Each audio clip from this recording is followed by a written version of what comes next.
Years of Years, and it's this week in Disney for December 6th to December 12th. Wow. So it's even numbers again. Happy holidays. Happy holidays, Happy yes. Celebrating. Indeed. It's the best time of year. Well, for some people think that. Some people don't. But it's the best at Disney parks for sure. So much is going on. Yeah, we've already been taking in some of it. For sure. Santa's. I'm excited about the lights. Christmas tree this year. It's like gold metallic. They have a drink cup, like refillable, like ornament that's all gold metallic. I'm really excited about the new collectibles. Yeah. Yeah, there's some cute stuff, and I got these cute ears this year. Yes. They're Knit, like almost like wool. the ugly sweater ear. I don't know. No, not at all. But I mean, that's the concept. I can see, yes, Yeah. on the right, the patch style or the embroidery for sure. Yeah, it does. they're have that. really cute. I like them, and they're comfy. So I love comfy Yeah, mouse ears for sure. they're awesome. But so we're definitely going to talk about some Christmas stuff this week, or holiday stuff, and hopefully you guys are getting your holidays going along. Hopefully you're having some fun in your communities and wherever you live. We missed our Christmas parade. We were going to go. Well, we thought, but someone said that it. I checked. Okay, we missed it. There's a boat parade, but I don't really know how we. Yeah, down here they do Christmas boat parades. Yeah. I don't know if have you guys been to any of those? We haven't yet. Yeah. So we might try and check out one of those. Yes, this in year. like 2 weekends, an oceanside boat parade. Yeah, it could be really fun. Yeah. So, yeah, we'll see. We'll see what happens. I think it's actually intercoastal, Intercoastal. but close to the ocean. There you go. Yeah, tell us in the comments about what you guys Avoid are those up waves. to. That's what, Yeah, for sure. But in this week, our big topic, what we're going to talk about, happens on December 11th.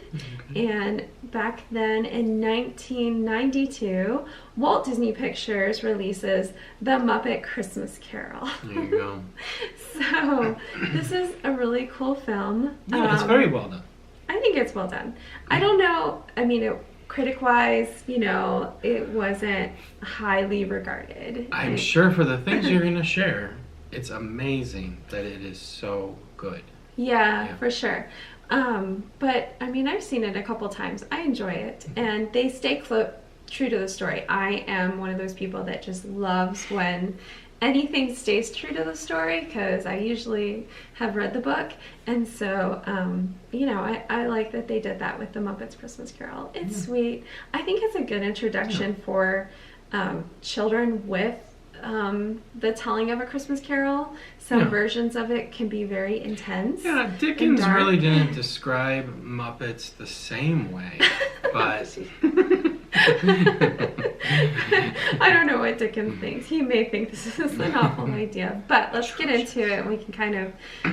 The big thing is that this was the first production of the Muppets following Jim Henson's death. So he died in 1990, and this was released 1992. So I think, considering his son Brian Henson was the one who went forward to produce this, I think that it was pretty successful. Just timing wise, Yeah. like thinking of how hard it is to lose someone you love, like 2 years for it to be released. I mean, they were, doing their best to press forward, I think, and they did a good job. So significant hurdles, but probably very healing as well. So this is kind of important, I think, that they did it, because if they hadn't moved forward and done this particular production, they might have just kind of let it fizzle. So I think it's really good that Brian Henson was willing to do this, willing to And I think forward. that's true for what you say, because so many times there is a choice of, are we doing Muppets or are we not in the Disney company? They try really hard. So this is the first time that Disney co-produced with the Jim Henson Company. So they had already been, I don't know if I've talked about it before, but the Jim Henson had already been working to come on with Disney full fully and before his death and stuff. So that was something he wanted. So this, whatever relationship with Disney was supported by him. So this was the first time that they produced something, and so they actually did they were doing the script and everything, and they took it to ABC as a TV show, and Disney's like, no, we want this to be a feature film. So I think do that's understand nice. why they wanted to that's take it nice. to TV, because I think the last Christmas special with the Muppets with John Denver in the 80s, that was a TV special. So, and that was so successful, and the album was so successful, so they were probably trying to go along with something that had worked. But I'm glad they took it to a movie, because it makes it more than a TV special. It's a movie forever. I think too, this was like Disney saying we believe in the Muppets. The Muppets. I think this was a good feel all around. Maybe it didn't do so well in the box office, but we'll talk about why. I think it did well considering. So, but let's not get too forward before, like I said, Jim Henson had passed away in May of 1990, and Bill Harper, who was basically, working with the Henson family, and specifically Brian, came up with the idea of doing a Christmas carol. He said, Christmas Carol is the greatest story of all time. You should do that. Okay. Yeah, so they got Jerry Jewell, who was hired to write the script, and he had, done a lot of the Muppet scripts, so he was very familiar. They had decided to have Charles Dickens as a stand-in narrator, and of course you have Dickens being played by is it Gonzo? Gonzo, Yeah. but Rizzo is with him as well, right? Like Constantly, the comic. yeah.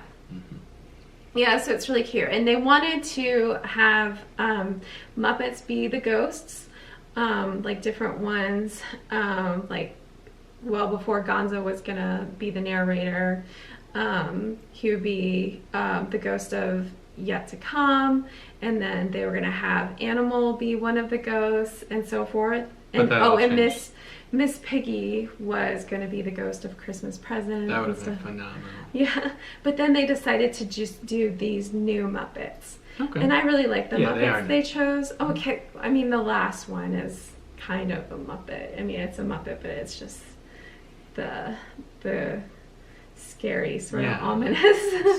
Yeah. But I love the ghost of Christmas Present. I think they did really well with him. The big, jolly, like almost Santa Claus type guy. So. Yeah, very Fraggle Rocky kind of. But also very similar to the Ghost of Christmas Presents in the Mickey's Christmas Carol. Indeed. Right. Yeah. So I don't know. I just like that. What about the Ghost of Christmas Past? I don't recall. She's the one. She's kind of wispy, and I think she's slightly scary. Okay. I don't know. You have to watch it. I'm lucky. Yeah, I mean. What do you guys think? I remember quite a bit of it, but I guess I missed them. Yeah. So, they were going to get some different English, actors to play Scrooge, but they got Michael Caine, and I think Michael Caine, he makes the film. And I can tell you one reason why. It's because right when he was asked, he said, I'm going to play this movie like I'm working with the Royal Shakespeare Company. I will never wink. I will never do anything Muppety. I'm going to play Scrooge as if it is an utterly dramatic role and there are no Muppets around me. And that's what he did. Yeah. And I think it makes the film. Yeah. It's great. There's such a juxtaposition of having that, totally straight, comedian in his role with all this crazy Muppet stuff going on. It's great. And I like Michael Caine quite a bit. Indeed. So it works. It brings a theater element to it. If they hadn't gotten anyone else, I don't even know if I'd like this film as much. Yeah. There are some, but even the ones we think of have been used in other Christmas carols. If you can think of a Scrooge, right? We could say Patrick Stewart, been done. You know what I mean? Like there are just Bill Murray, right? Yeah. Yeah. Well, Scrooged. Very. Sorry. Yeah, nice. Curveball, yeah, for sure. But one of the best tellings of the story as well. Yeah.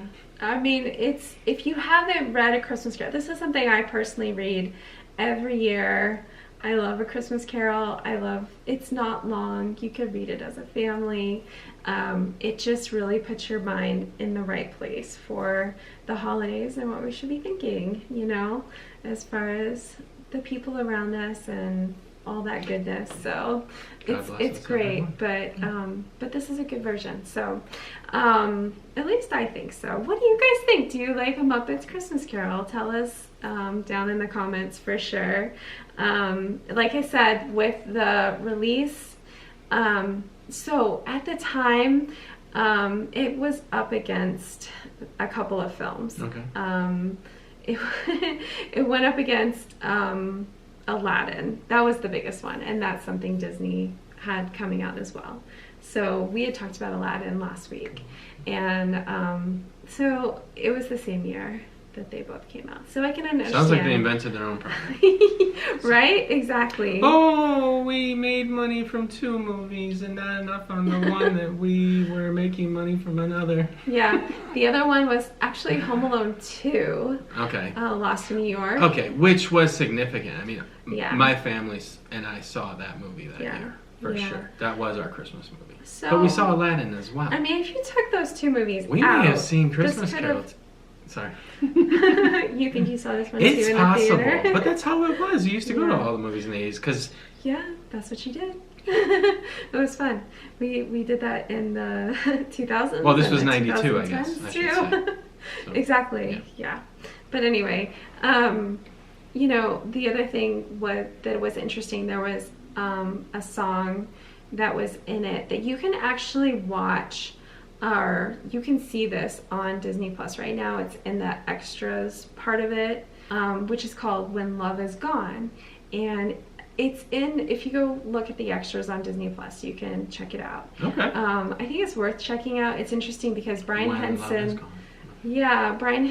wanted it to stay, and Jeffrey Katzenberg took it out. So good old Katzenberg. So anyway, I think it's interesting because I think the film could use more music to it, so it would have maybe been better to have it in there still. It's just an interesting tidbit. Let's go check it out. Because sometimes I don't click on the extra stuff on Disney Plus, but just researching for this, I was like, oh, I'm gonna go look at this, and it really talks about Scrooge's relationship with, in this iteration, her name is Belle, and how they. Almost were. Yeah, well, basically, the love is gone because he cares more about money than marrying her. So he keeps putting off getting married and all that. So anyway, it's a good song, and I like again how Michael Caine is very emotional in this part of it. So it's pretty good. So yeah, like I said, tell us in the comments what you guys think of this film. And I know some people don't like the Muppets, but they're getting a lot of attention. They did the Haunted Mansion special on Disney Plus, and then on November 19th they actually released another. It was actually made in 2008. It's called A Muppet's Christmas Letters to Santa. So I don't know if you guys have watched that yet, but that is new, out on Disney Plus this year, and another Christmassy thing that they did in 2008. So Disney Plus presents. Yeah. So I really think they're really encouraging the Muppets quite a bit. Oh, of course. Yeah. So moving on to the rest of this week, starting with December 6th, back in 1922. This Laugh-O-Gram was released. It's silent and it's black and white, and it's called Cinderella. Sounds like a riddle. Yeah. It's silent, it's black and white. Do you know what it is? It's Cinderella. And it was released, of course, by Walt Disney, and it is one of the 6 fairy tales in Walt Disney Laugh-O-Gram series. If you put in Laugh-O-Gram, this one comes up. Right. It's very avant-garde. It's totally not what you'd expect. Go check it out. I think the art styling for this is very interesting, and as all the Laugh-O-Grams are, it's totally, it's a progression from where they started to, or where Walt started, really, to where it is now, for sure. So go check it out. It's interesting. And then in 1992, the Disney World shop Tinker Bell's Treasures opens for business in Fantasyland area of Magic Kingdom. I think this is so cute, and I just, why would they get rid of this? No. Right? Tinkerbell. I love Tinkerbell so much. Just to have a little shop dedicated to her.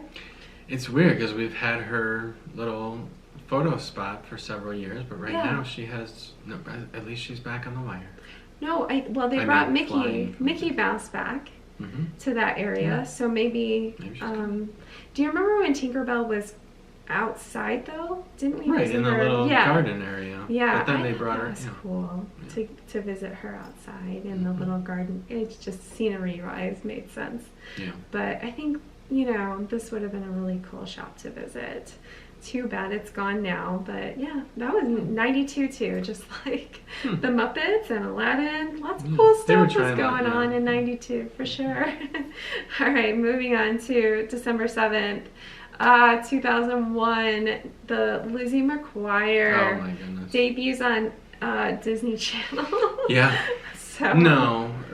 Our girls were young at the time. I loved this show. Oh, yeah. We had like the DVD box set of season 1 at least. Yeah. Yeah. It's kind of weird to think that it debuted in 2001 because our girls really didn't get into it till they were a little bit older.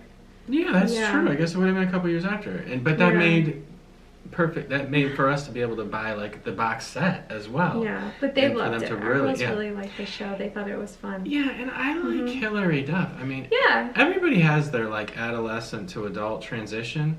She did pretty well and really accomplished some great things. I believe if I understand correctly, she's like a mother and everything, like doing very well, and happy with the choices that she's made for herself. So she really seems cool. Pretty stable. Yeah, that's awesome. I love it. Hilary Duff. Yeah, so our girls liked her, but I remember the show being on often, but it was fun for sure. Good memory for us. And then in 2015, Disney chairman and CEO Bob Iger presides over the ceremony to dedicate the newly restored office of Walt Disney in the animation building at Walt Disney Studios. This is in Burbank, California. It's something, if you take a tour there, you can visit. I've heard other people taking a tour and seeing this. Yeah. They were painstakingly tried to make it, like how it was when he worked there.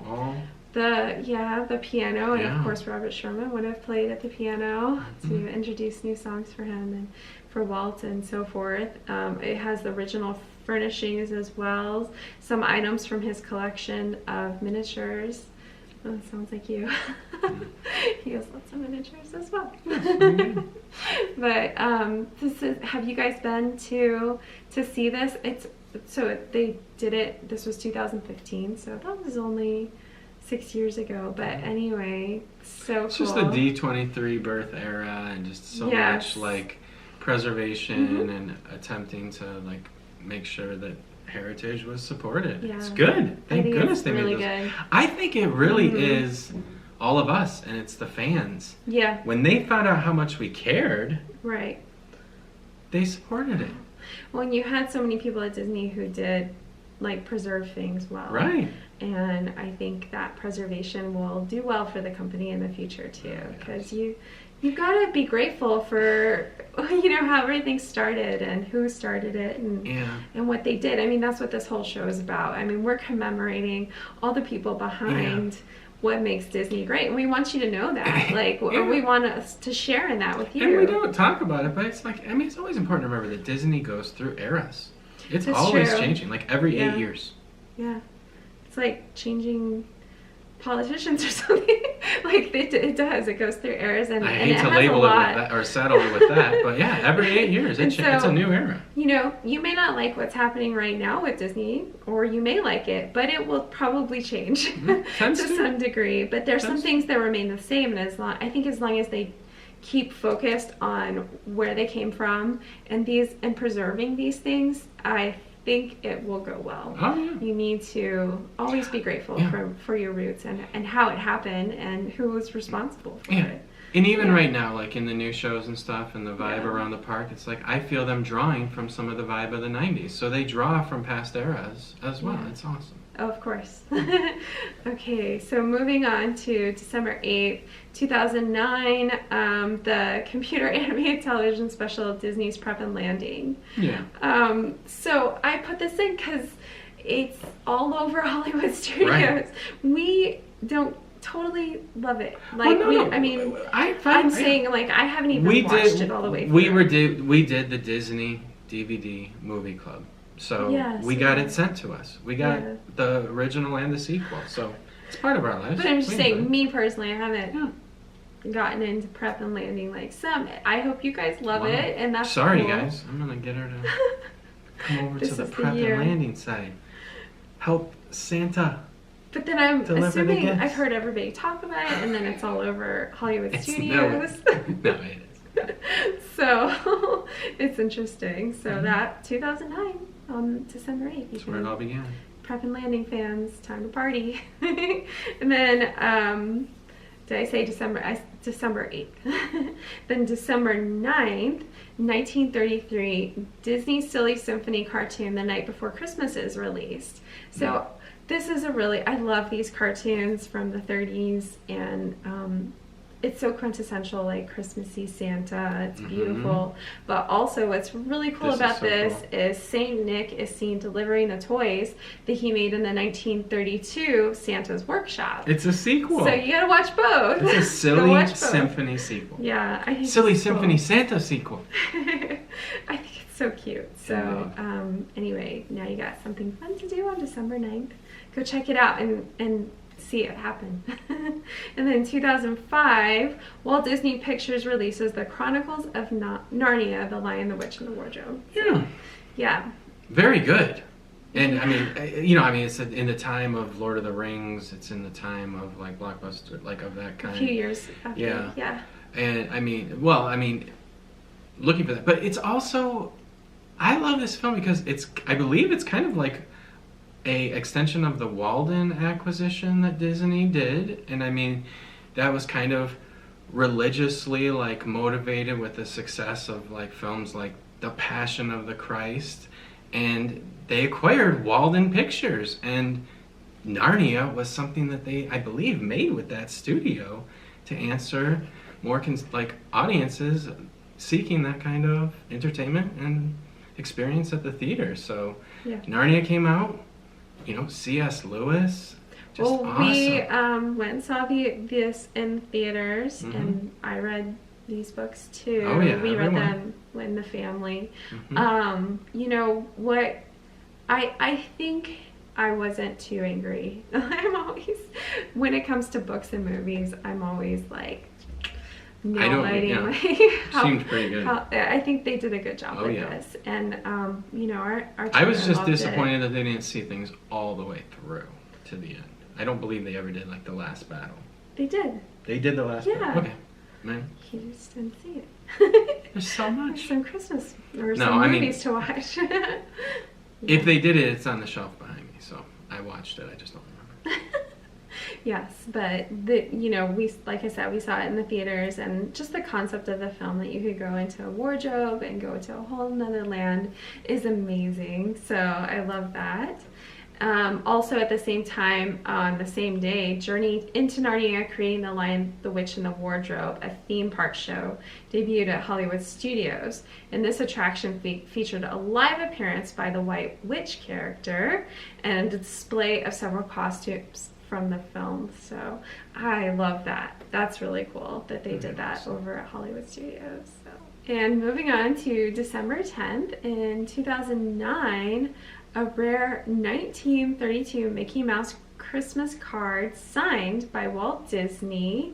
It sells at an auction in Illinois for $13,987, and the card is addressed to a Chicagoan Henry Sherping, and features original version of Mickey and Minnie Mouse along with a note written less than a month after the cartoonist received the first Oscar, his first Oscar. So this is really cool. I can't believe it. And you said that he would send these. So Walt Disney sent lots of cards to lots of people, and 2009 was the first time that they were actually able to surface one that someone was willing to sell at an auction or whatnot. So it sounds like people held on to these cards for Walt. Yeah. They were, hand-drawn Christmas cards. That's amazing. Or wish they had.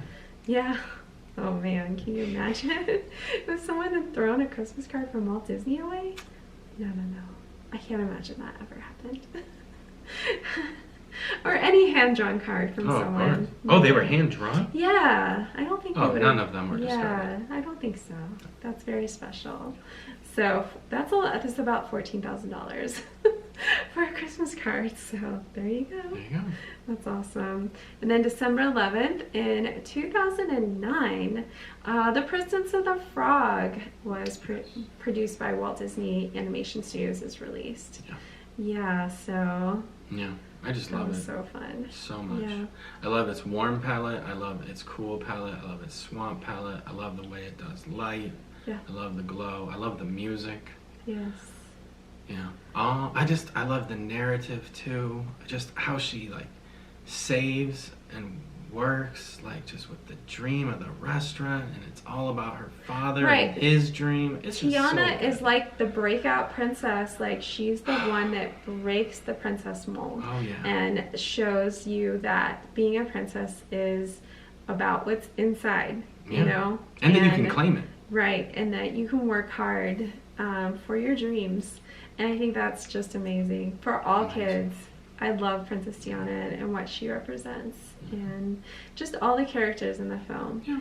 I always want a Tiana's restaurant one day. You want to own a Tiana's restaurant? No, I want in the park a Tiana's restaurant. I was like, what? Yes, I think a Tiana's restaurant would be great. Someday. Beignets would be yummy. Yeah. Anything for sure. from New Orleans, Cajun, just everything. Yeah, Cajun food's good. For sure. So, and then December 12th, the end of the week. Don't forget, back on December 11th, you gotta celebrate the Muppets. But then December 12th, 1952, Disney's goofy short, How to Be a Detective, there you go, is released. You love the goofy. I do. I love the How to Be shorts. You know. I'm sorry, I'm like a broken record, but go watch this one because Goofy is Johnny Eyeball Private Eye, so it's punny. Yeah, exactly. And he's a detective on a mission to solve a mystery, of course. So hilarious, obviously.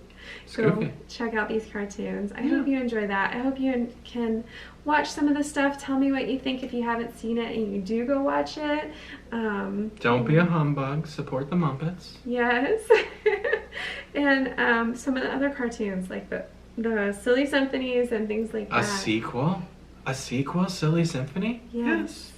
Absolutely. Amazing. So cool. And commemorating the holidays and Santa and all that fun stuff. So hope you guys are doing great and enjoying your Christmas season. Hope it's not too cold where you are, or maybe too hot.